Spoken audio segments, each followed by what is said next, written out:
शुरू करते हैं। हमारा बहुत ही एक बेहतरीन टॉपिक है आफ्टर ट्वेल्थ। यानी जब भी, ये सिर्फ आफ्टर ट्वेल्थ एक नाम है, लेकिन जब आपको लगे कि हाँ मेरे पास 2 से 3 साल हैं, आज की क्लास उन सभी के लिए है।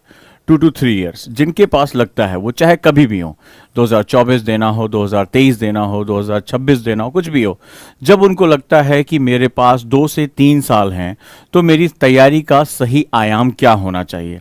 दोस्तों, इस तरह की मैंने क्लासेस में आपको बताया था कि शुरुआत आप सिलेबस से कर सकते हैं, फिर उसके बाद लेवल 1 की बुक्स पढ़ते हैं। लेवल 1 की बुक्स पढ़ने के बाद, जैसे मान लो एनसीईआरटी हो गया, फिर आप लेवल 2 की बुक्स पढ़ते हैं, फिर ऑप्शनल करते हैं, फिर आंसर राइटिंग की बात आती है, आपकी आंसर राइटिंग हो गया, और इसके पश्चात आप जो है वो एस्से हो गया, और अपनी जो है इंटरव्यू की प्रिपरेशन करते हैं आप, और इसके साथ साथ आपकी तैयारी होती है।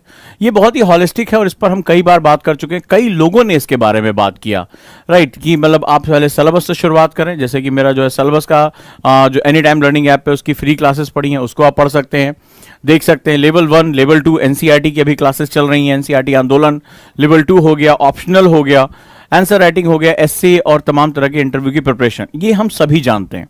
तो फिर आज की क्लास बाकी क्लासेस से अलग कैसे है? हर बार मैं कुछ नई चीजें लेकर आता हूं, नई बार साइकोलॉजिकल फैक्टर्स लेकर आता हूं।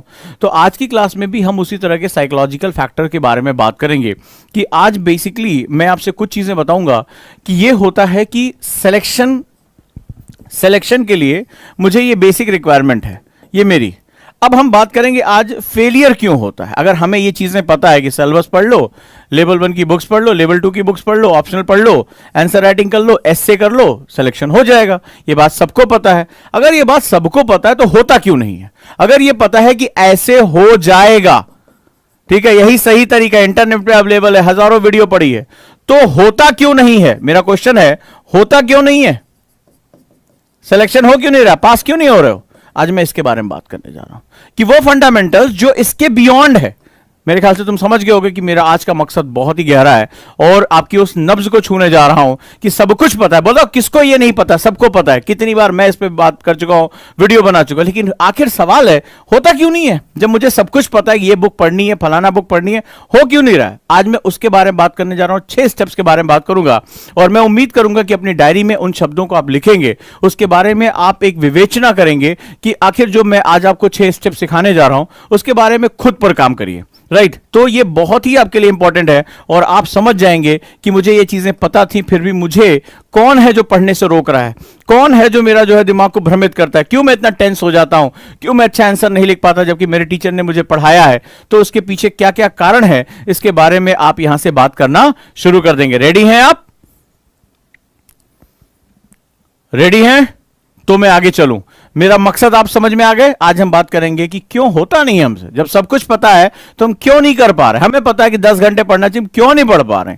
ठीक है, वो चीजें क्या है और उसके पीछे जो स्टडी मैकेनिज्म है वो रिस्पॉन्सिबल नहीं है। किताबें अवेलेबल है, कौन ऐसा स्टूडेंट जिसके पास किताब अवेलेबल नहीं है, मैगजीन अवेलेबल नहीं है, सिलेबस अवेलेबल, सब कुछ इंटरनेट के जमाने में। आज 20-30 साल पहले होते तो कह सकता था हाँ गांव देहात का अंतराल, सब कुछ अवेलेबल है। तो क्या चीज है जो नहीं है? और वो है कि इनके साथ अपना माइंड मैकेनिज्म कैसे लेकर चलना है। और आप समझ गए होंगे कि बहुत ही गहरी बात है आज की, और बहुत ही महत्वपूर्ण जो है वो अपडेट्स हम लोग आज करने जा रहे हैं। चलिए शुरू करते हैं हम लोग। तो सबसे पहले हम यहां पर बात करने जा रहे हैं माइंड मैकेनिज्म की। माइंड मैकेनिज्म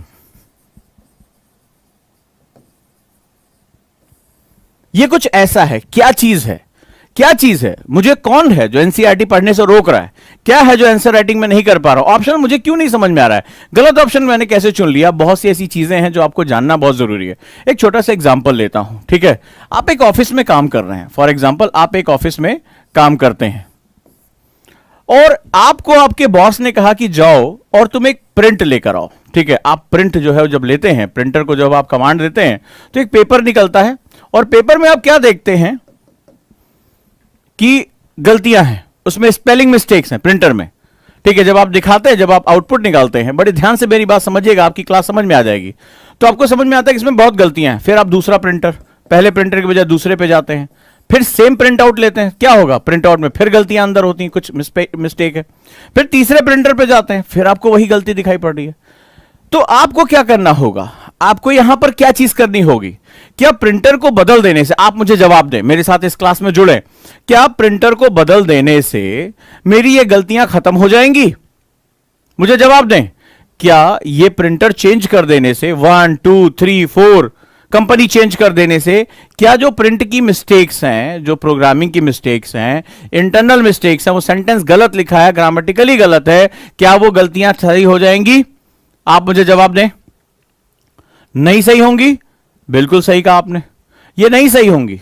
तो मुझे अगर इस प्रिंटिंग जो अंदर इस सेंटेंस स्ट्रक्चर में गलती है, प्रोग्रामिंग में जो गलती है, उसको सुधारने के लिए क्या करना होगा? उसको सुधारने के लिए क्या करना होगा? क्या करना होगा? मुझे ये जो कंप्यूटर यानी इसका जो मेन सोर्स है, ये जो कंप्यूटर का सोर्स था, मुझे इसके अंदर जाकर प्रोग्रामिंग को करेक्ट करना होगा। जब ये प्रोग्रामिंग को या जो टाइपिंग है या जो भी आपने लिखा है, जब ये इंटरनली अपने सोर्स यानी अपने स्रोत पर ये जब सही होगा, तब आप किसी से भी प्रिंट लेंगे, आपका आउटपुट अपने आप निकल आएगा। समझ गए मेरा मकसद? मैं टीचर चेंज कर दूं, मैं कोचिंग चेंज कर दूं, मैं बुक्स चेंज कर दूं, बदलते रहेगा, हिंदी मीडियम, इंग्लिश मीडियम, ये सब प्रिंटर्स हैं। ये आउटपुट आपको बार बार गलत ही आएगा। क्यों? क्योंकि आपने खुद पर काम नहीं किया, आपने अपनी कोचिंग पे काम किया, अपने किताबों पे काम किया, टीचर पे काम किया, खुद पर आपने काम ही नहीं किया। सोर्स तो आप हैं।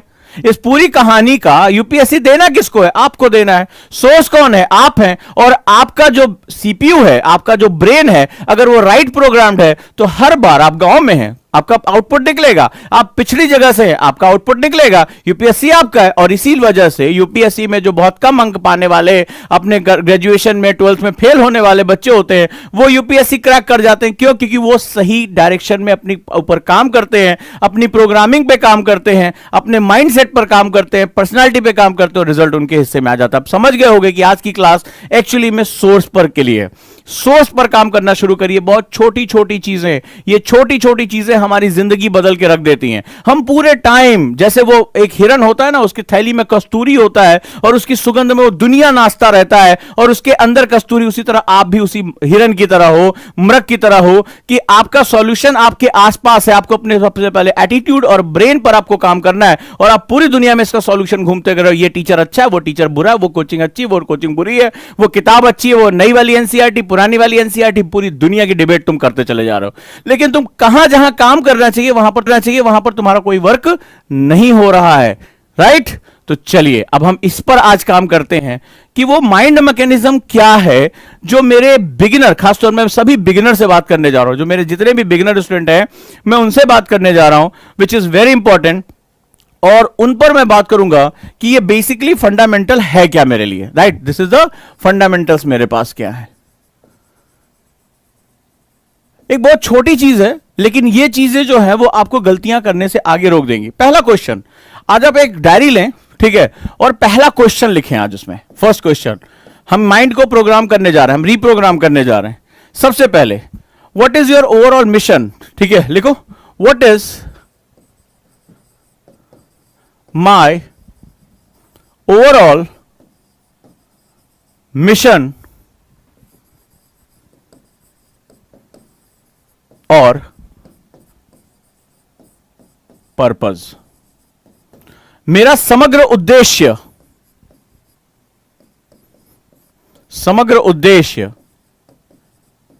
या लक्ष्य क्या है? छोटा सा क्वेश्चन लिखो, एक पेज छोड़ देना। 6 पेज आज मैं तुम्हारा इस्तेमाल करूंगा, 6 पेजेस, लेकिन इस पर तुम्हें आज अपना काम करना है पेंसिल के साथ। लक्ष्य क्या है? कहोगे ये तो बड़ा आसान है। सीरियसली 2 वर्ड है, ओवरऑल। ओवरऑल का मतलब है आज तुम अपनी शुरुआत कर रहे हो। तुम कैसे सोचते हो? अब गलती बताता हूं, तुम सोचोगे सर मुझे पता है मुझे आईएएस बनना है, ठीक है, तो इसका मतलब है तुम्हारा ओवरऑल पर्पस नहीं है। बस यही सबसे बड़ी गलती करके। क्यों? क्योंकि तुम मिड में हो। What about after IAS? आपको नहीं पता, तो आप एकदम मिड सेशन में हो और आपको लगता है सर मुझे आईएएस बनना है, सर मुझे आईपीएस बनना है, यूपीएससी सर क्रैक करना है। ये इसको ओवरऑल पर्पस नहीं करते। Overall purpose is all about the purpose of life. क्या बोलते हैं इसको? बड़े ध्यान से समझना, पर्पस ऑफ लाइफ। जानते हो ये पर्पस ऑफ लाइफ क्या होता है? कितने लोग इसे जानते हैं? जीवन का उद्देश्य, जीवन भर का उद्देश्य, जीवन का उद्देश्य और जीवन भर का उद्देश्य। आज मैं तुम्हारे माइंड को वहां लेकर जा रहा हूं। तुम जिंदगी भर मोटिवेशन ढूंढते हो, आज मैं तुम्हें इंस्पिरेशन, खुद को प्रेरित करना सीख जाओगे आज की क्लास के बाद, कि खुद को कैसे प्रेरित करना है, खुद को अपनी अंधेरों में लड़ना कैसे है। और जब मैं थक जाऊं, मैं टूट जाऊं, तो मैं वीडियो देखकर ताकत नहीं प्राप्त करूंगा, ताकत मेरे अंदर है। बस आज 6 पेज मुझे दे दो, 6 पेज में जो कहता जा रहा हूं उसको लिख लो। तुम्हें जहां पहुंचना है, जैसे पहुंचना है, वो तुम्हारे हिस्से में आ जाएगा। पर्पस ऑफ लाइफ क्या है, यानी जीवन का उद्देश्य क्या है।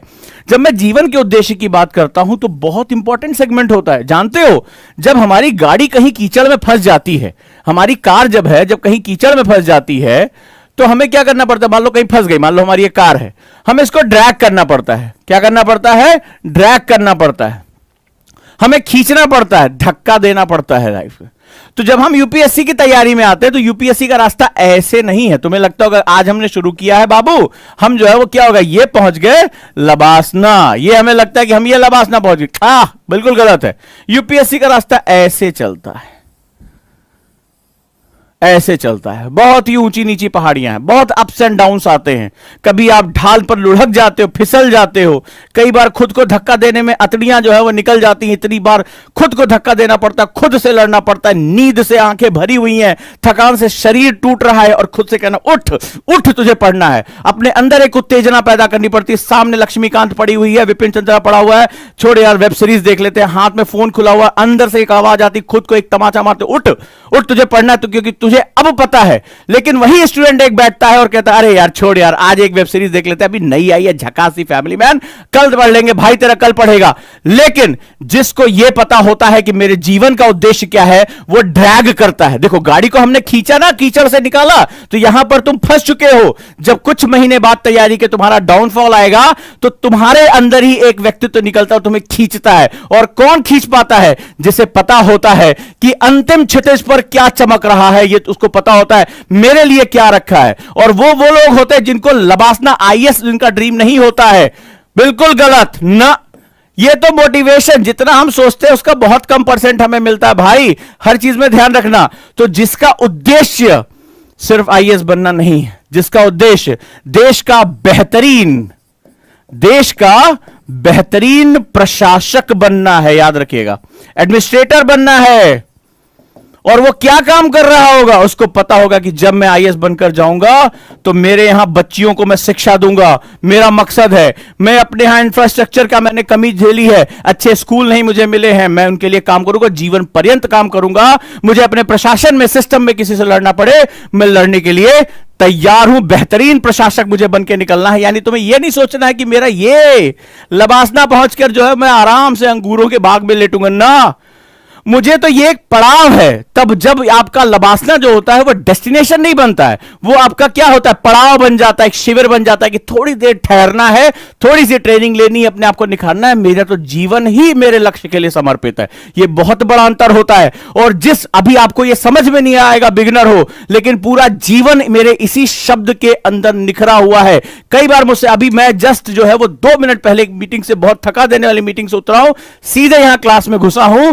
कई लोगों ने कहा इतनी जल्दी कैसे इतना प्रेशर ले लेते हैं, मीटिंग, क्लास, फलाना। तो एक मकसद पता होता है कि मुझे अपने बच्चों को क्या देना है। तो ये जो मकसद होता है तुम्हारे अंदर एक अनंत ऊर्जा का स्रोत पैदा कर देता है कि आप अपने शरीर की थकान से बहुत आगे निकल जाते हैं और खुद से कहते हैं उठ तुझे करना है, उठ तुझे करना है।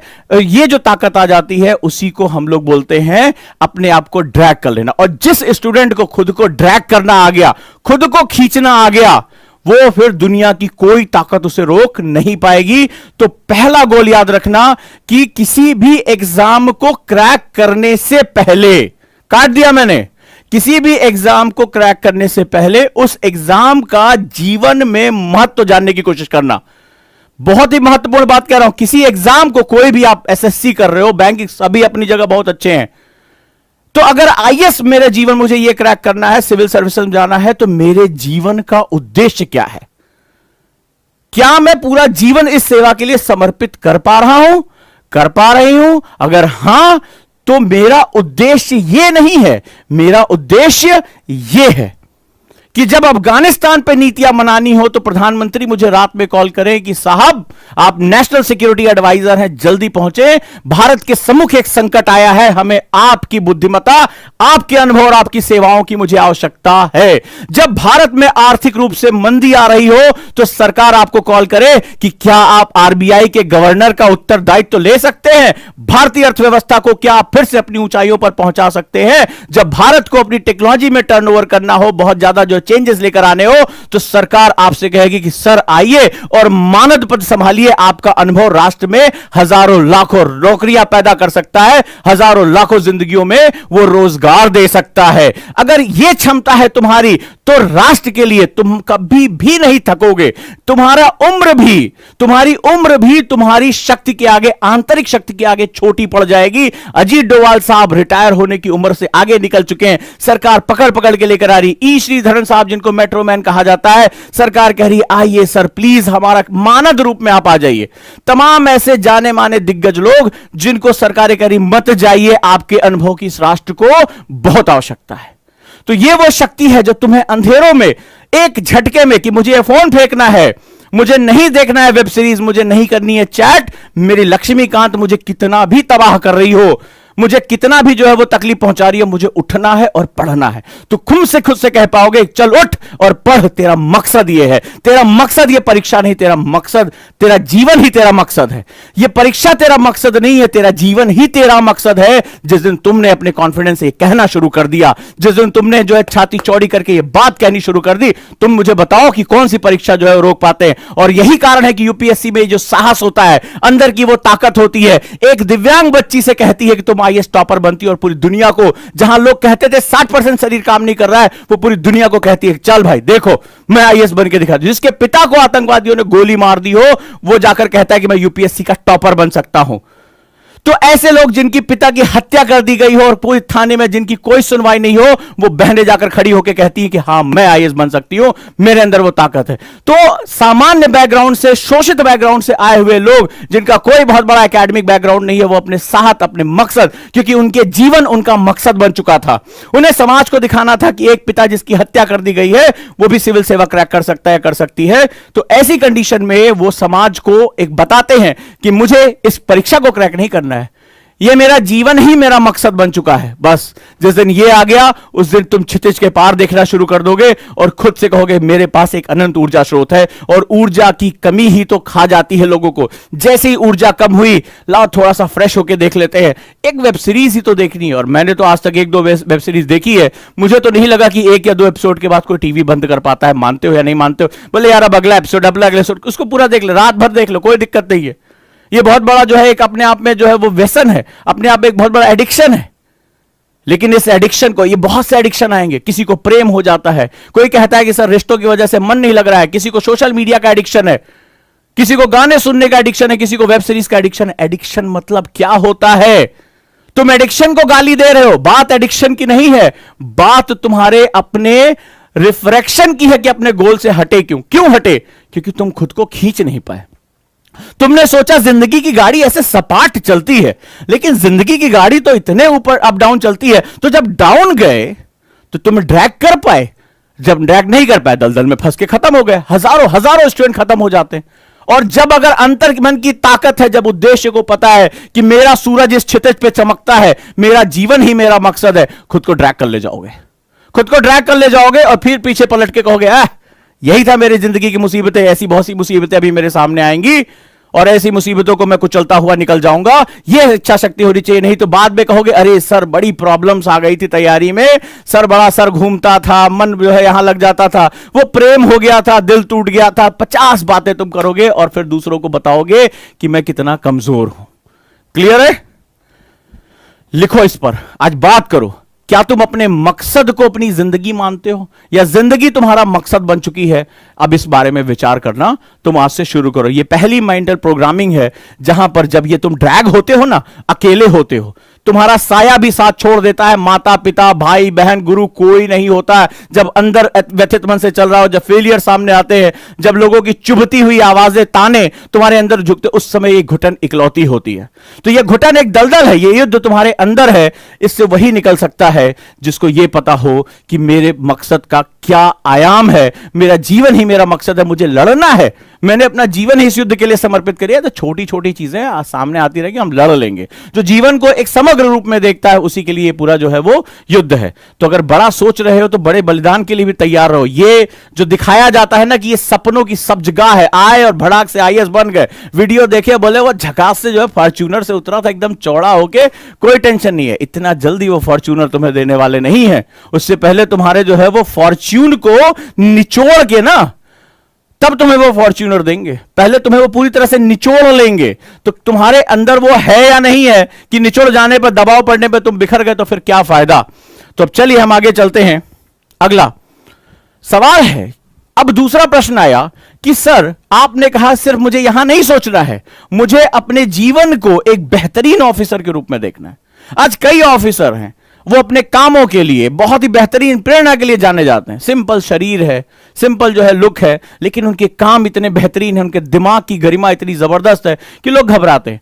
सर मैं कैसे देखूं इसके पार, मैं कैसे जानूं कि मेरे जीवन का मकसद क्या है, मैं कैसे अपने काम को, अपने कर्म को प्यार करूं कि रास्ते में आने वाली छोटी छोटी अड़चने मेरे पैरों में बेड़ियां ना बने, और अगर मेरे पैरों में वो बेड़ियां बंध जाती हैं तो उन्हें तोड़कर आगे बढ़ने का साहस कैसे पैदा करूं। यह प्रश्न तुम्हारे जीवन में आता ही होगा। अब मेरा दूसरा जो उद्देश्य है, यह पहला डायरी में लिख लिया, मुझे खुद को ड्रैग करना ही पड़ेगा, क्योंकि जीवन इस तरह नहीं चलता, जीवन इस तरह चलता है। यह यकीन मानिए चलिएगा कि आज मैं 6 घंटा, कल 12 घंटा, 18 घंटा, ना बेटा, कई बार ऐसा भी आएगा कि 6 घंटे से 12 घंटे से सीधे 0 पे पहुंच जाओगे। तो तुम्हारे अंदर ताकत है कि 0 से फिर से बाउंस बैक कर जाओ।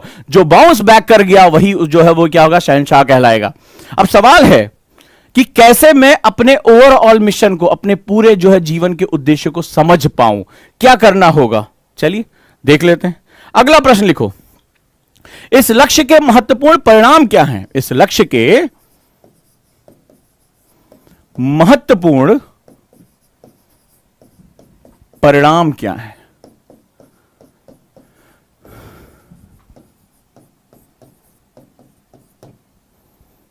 लॉ ऑफ अट्रैक्शन एक बहुत ही खूबसूरत किताब है, ठीक है। कई लोग सीक्रेट के नाम से भी उसको पढ़ते हैं।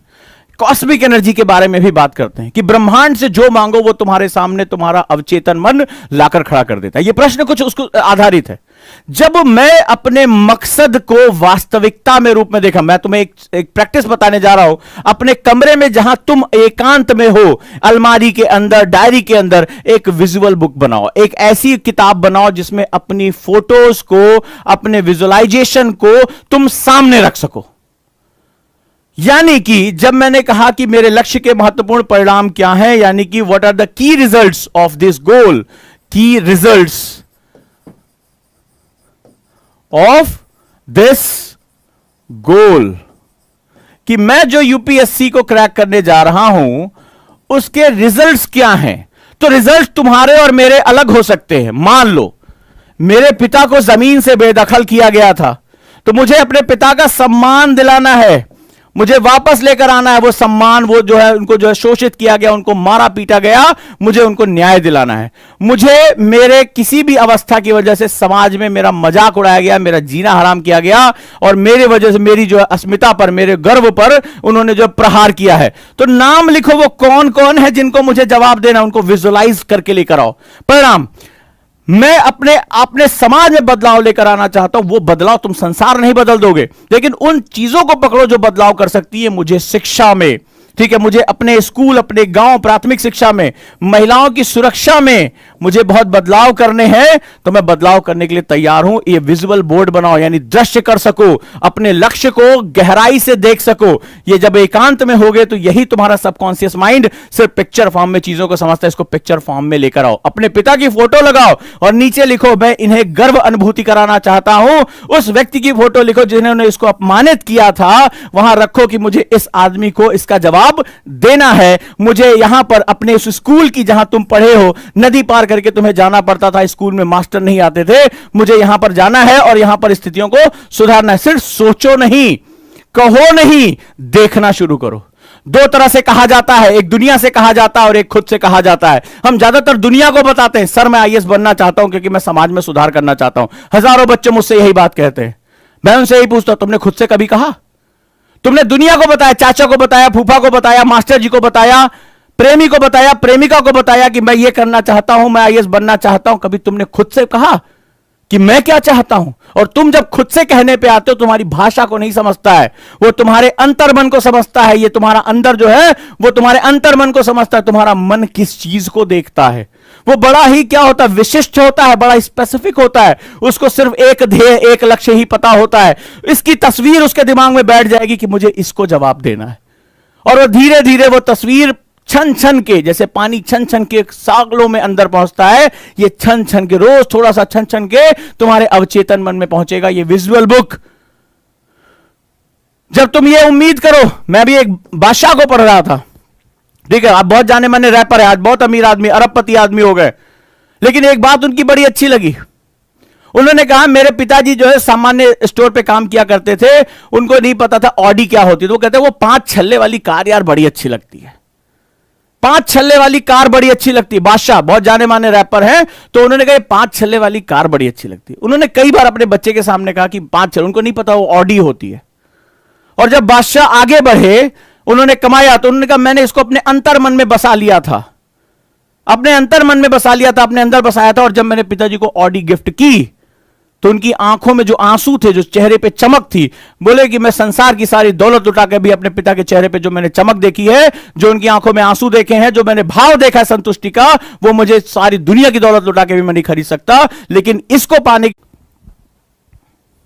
फिर अब मैंने कहा कि सर मेरे पास 3 साल है, 2 साल है, 4 साल है, तुम्हारी मर्जी, तुम जानो तुम्हारे पास कितने साल हैं। मेरे लिए तो एक क्षण, एक मोमेंट, 1 साल बहुत है। मैं अपने लक्ष्य को, मान लीजिए आपने कहा कि सर मेरे पास 3 साल हैं, तो आप बड़े रिलैक्स है, शुरू के 2 साल मजे मजे में कटते हैं, लास्ट में आप दौड़ना शुरू करते हैं। यही सबसे बड़ी गलती हो जाती है। जब आप बड़े लक्ष्य बनाएं, आपको पता है कि परिवर्तन की अलख में जा रहा हूं, लंबा समय लगेगा खुद के व्यक्तित्व को बदलने के लिए, तो क्वेश्चन नंबर 3 अपनी डायरी में लिखो। और क्या क्वेश्चन होगा? माइक्रो गोल्स और मेसो गोल्स, यानी अगले वर्ष के लिए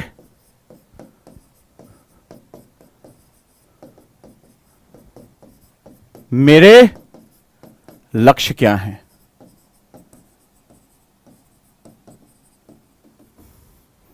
ना मैं नहीं देखूंगा 3 साल मुझे तैयारी करनी है, first year, second year, third year, मैं देखूंगा मेरे 1 साल के लक्ष्य क्या है। पहले 1 साल का लक्ष्य प्राप्त हो जाएगा तो दूसरा अपने आप प्राप्त हो जाएगा, दूसरा प्राप्त होगा, तीसरा अपने आप प्राप्त हो जाएगा। तो मेरे 1 साल के लक्ष्य क्या है? यानी अगला क्वेश्चन किया कि अगर मैं आज ग्रेजुएशन फर्स्ट ईयर में आ गया हूं और मुझे ग्रेजुएशन थर्ड ईयर में मैं 21 साल का हो जाऊंगा और एग्जाम देना है, तो मुझे पता होना चाहिए कि मेरा मेसो गोल यानी माध्यमिक गोल कितना है, माइक्रो गोल कितना है, यानी मेरा अगले वर्ष के लिए, अभी इसको और छोटे में करूंगा, इसको अगले वर्ष के लिए मेरे लक्ष्य क्या है, 1, 2 और 3। थर्ड ईयर में कहां पहुंचना चाहता हूं उसको विजुअलाइज करो, ये मेरे टारगेट है, विजुअलाइज करो, अपनी अलमारी के अंदर वाले खाने में उसको चिपका दो। फिर सेकेंड ईयर में मुझे कहां होना है, फर्स्ट ईयर में क्या मेरा एनसीईआरटी पूरा हो जाना चाहिए? नहीं, मैं डायरेक्टली जंप नहीं करूंगा, मैं सबसे पहले बात करूंगा कि नहीं मेरे को कमियां क्या है मेरी। फर्स्ट ईयर में किस चीज पर काम करूंगा, क्या मैं 4 घंटे म्यूजिक से पढ़ जाता हूं, मैंने 12 घंटे के ख्वाब दे रखे हैं, ठीक है सर, मैंने सुना है आईएएस ऑफिसर 12 घंटे पढ़ते हैं, 18 घंटे पढ़ते हैं, मेरे पास ऐसे बहुत से लोग आते हैं, अरे वो 12 घंटे पढ़े, 18 घंटे पढ़े, वो उनका मन यार, तुम कितना पढ़ते हो? तुम 4 घंटे रेगुलर नहीं पढ़ पाते और तुमने ख्वाब 12 घंटे के देख रखे। अचानक से कौन सी तुम जड़ी बूटी ले लोगे, कौन सी एकेडमी में एडमिशन ले लोगे, अचानक से कौन सा सुपरमैन हो जाओगे कि तुम जो है इसके बाद क्या करना शुरू करोगे, उड़ना शुरू कर दोगे? नहीं, जो 4 घंटे है वो 5 घंटे में कन्वर्ट होगा, जो 5 है वो 6 में होगा, 4 से सीधे 12 में जाओगे, ऐंठ जाओगे, 2 दिन तो पढ़ोगे, तीसरे दिन ऐठे ऐठे दिखाई पड़ोगे, बोले यहां दर्द है वहां दर्द है, बारीकी से रणनीति बनाओगे। यानी फर्स्ट ईयर मैंने कहा भाई मुझे एनसीईआरटी सर सारी खत्म करनी है उसके सारे क्वेश्चन मुझे लगाने हैं, ऑब्जेक्टिव सब्जेक्टिव। ये मेरा फर्स्ट ईयर गोल है। मेरा फर्स्ट ईयर गोल है कि मैं किसी भी हालत में 4 घंटे की अपनी पढ़ाई मेंटेन कर लूं, just without any load. So sir, चाहे कॉलेज के साथ साथ मुझे 4 घंटे पढ़ाई मेंटेन करनी है। सर मुझे सिर्फ न्यूज़पेपर पढ़ने की। यहां बच्चे आते हैं, सर नोट्स नहीं बन रहे हैं उसके न्यूज़पेपर के। अरे तुमसे किसने कहा तुम फर्स्ट ईयर में आके नोट्स बनाओ? तुम कम से कम न्यूज़पेपर को डेली पढ़ना और थोड़ा थोड़ा समझना शुरू कर दो कि हां चीजें चल रही हैं। अफगानिस्तान में क्या हो रहा है मुझे पता है, भारत में क्या हो रहा है मुझे पता है, अमेरिका में क्या हो रहा है मुझे पता है। इसके मुझे वो बहुत विशिष्ट ज्ञान नहीं लेना है, मुझे जनरलाइज करना है, क्योंकि सीखना एक प्रक्रिया है और तुम सीधे डेस्टिनेशन में पहुंचना चाहते हो। सीखना एक प्रोसेस है, प्रक्रिया है। सीखना अनवरत चलता है। उजांग सोच ले कि अगर उसको बहुत कुछ आता है, ना ना, आज भी मुझे उतनी ही चीजें सीखनी है। तो सीखना एक प्रक्रिया है, तो अंत में डेस्टिनेशन क्यों मानते हो उसको कि नहीं सर वो टॉपर ने जो है वो सुने हैं कि सर वो नोट्स बनाते हैं अखबारों के, सर वो कॉपीज बनाते हैं। अरे वो तुम्हारा लास्ट स्टेज है, तुमने पहली शुरुआत की नहीं। हमारे एक कहावत है, बिच्छी का मंत्र जाने ना सांप के बिल में हाथ डाले। तुम्हें जो बिच्छू तो पकड़ना आता नहीं, स्कॉर्पियो तो पकड़ना आती नहीं स्कॉर्पियंस, और स्नेक को तुम जो स्नेक चार्मिंग में लगे हुए हो। तो सबसे पहले अपना बेस तो कम से कम क्लियर करो। So let's start it, let's start reading newspaper. Just reading newspaper is enough for you. ये मेरी हैबिट बन जाए। तो फर्स्ट ईयर तुमने हैबिट फॉर्मेशन के लिए रखा। सेकंड ईयर तुम अपने आप को क्या कर रहे हो, अपने आप को इनलार्ज कर रहे हो। 6 घंटे 7 घंटे मुझे डेली पढ़ना है, 6 घंटे मुझे डेली पढ़ना है। थोड़े से अब ज्यादा विशिष्ट चीजें पढ़नी है, अब मैं कुछ पॉइंट वाइज नोट्स बना सकता हूं। Then go to the third year. आपने कहा नहीं, अब अपने आप को रिफाइन करना, जो मैंने गलतियां की उसको मुझे खत्म करते जाना है। अब मुझे बहुत स्पेसिफिक होना है, आंसर राइटिंग ढेर सारी करनी है, या सेकंड ईयर से मुझे आंसर राइटिंग शुरू कर देनी है, डायरी राइटिंग शुरू कर देनी है। तो जो बेसिक फंडामेंटल है उनकी तुमने लिस्ट बनाई और लिस्ट के साथ स्टिक रहे। मैंने ये लिस्ट बनाई, मुझे फर्स्ट ईयर में ये खत्म करना है। आप मौज मौज में चले जा रहे हो, फिर सेकंड ईयर पहुंचे, अरे सर फिर ऐसे जाता है, सर कब तक कोर्स खत्म कराएंगे, कोर्स कब तक खत्म होगा सर, सेकंड ईयर आ गया, अभी ये वाला खत्म नहीं हुआ, वाला खत्म नहीं हुआ। तो खत्म तुम्हें नहीं करना, खत्म तुम्हारा हो रहा है। सिलेबस के साथ साथ तुम भी निपट जाओगे कि तुम अपने ऊपर काम नहीं कर रहे हो, अपने ऊपर जो है वो वर्क नहीं कर रहे हो। और थर्ड ईयर में फिर तुम बिल्कुल सर बहुत प्रेशर है, सोच रहे इस साल एग्जाम ना दें, बहुत गोल्डन चांस तुमने बर्बाद कर लिया। ऐसा होता है, ऐसा होता है, शायद होता है, राइट। सो सवालों के जवाब, सवाल पूछ लेना यहां पर यूट्यूब पे, मैं ये हूं, मैं वो हूं, ऐसा करता हूं, that is not a big deal. सब कुछ कर रहे हैं, तो क्या तुम शामिल होना चाहोगे? तुम्हें पता है 98% लोग फेल हो जाते हैं, तो क्या तुम फेलियर में अपने आप को लेकर आना चाहते हो? चाहो या ना चाहो, तुम्हारा जो प्रोसेस है वो तुम्हें फेलियर पे लाके खड़ा कर देगा। और अगर तुम 2% विजेताओं में शामिल होना चाहते हो, तो तुम्हें अपने तरीके बदलने पड़ेंगे। तुम जो चॉइस करोगे, आज तो तुम्हें मजा आ रहा है, जिंदगी तुम्हें मुट्ठी में लग रही है, लेकिन जब ये ताथैया कराएगी ना, तो बहुत से जो है वो आईएएस की तैयारी करने वाले अखबार भी बेचते हैं।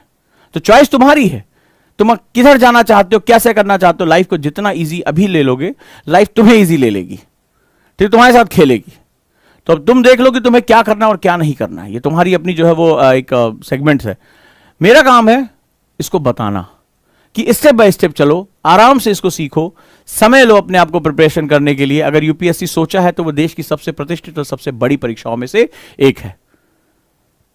तो अगर आज तुम्हें समझ में आया हो तो आज डायरी उठाओ और इन 3 प्रश्नों पर काम करो। ये शायद पूरी रात बीत जाएगी इस पर सोचते सोचते, कई चीजों की कल्पना करते करते, उन चित्रों को इकट्ठा करते, अपने लक्ष्यों को अपनी आंखों के सामने लेकर, अपने विजुअल बोर्ड पे लेकर आने की, कि तुम्हारा सबकॉन्शियस माइंड उसको ग्रहण करे और सबकॉन्शियस माइंड उसको जो है वो गहराई से देखे।